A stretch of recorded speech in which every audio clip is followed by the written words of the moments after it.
1 ton of ivory will be crushed in Times Square Friday in an effort to bring international attention to the growing ivory trade devastating the world's elephant population.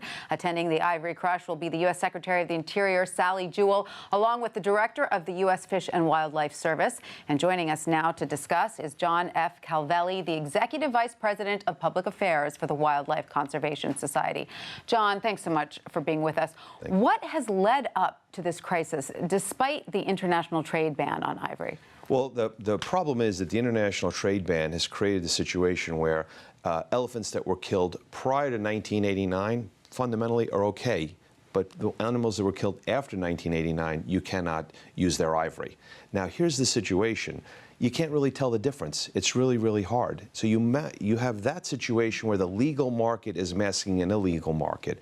And on top of that, you have 35,000 elephants being killed literally every year, 96 a day, to really help sell these trinkets. And it's really because of the growth in the middle class in East Asia, but the problem's right here in the U.S. as well. So 96 elephants a day, so that's led to this campaign, correct? Yes. So tell us about the Ivory Crush tomorrow. It's not the first time there have been one of these. No, it's not the first time there's been one of these, but what's happened is over the last several years, several of our scientists had done this research that showed that at this rate, elephants will go extinct, specifically forest elephants will go extinct within the next 10 years.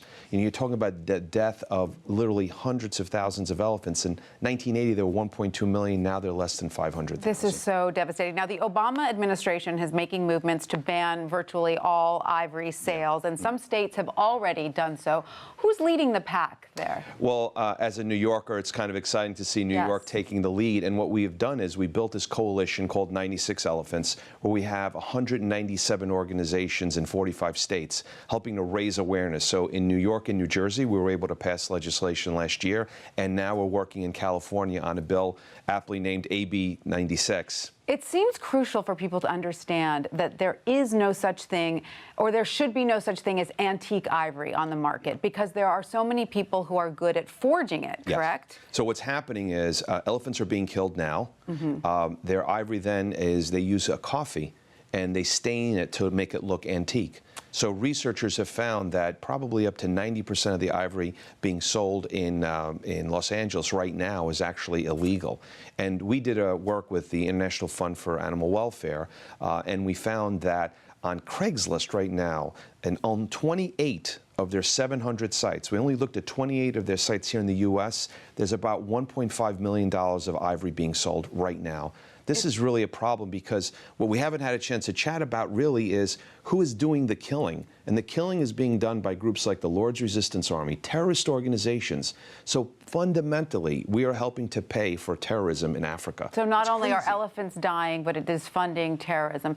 Really awful. So you say the U.S. is a huge market. China, what's going on there? Is the rising middle class So the rising middle class in China, you know, I think when we have to step back and look at this, there's really three pillars to the strategies. Stop the killing, stop the trafficking, and stop the demand. We have to get on the ground. We have to help these rangers.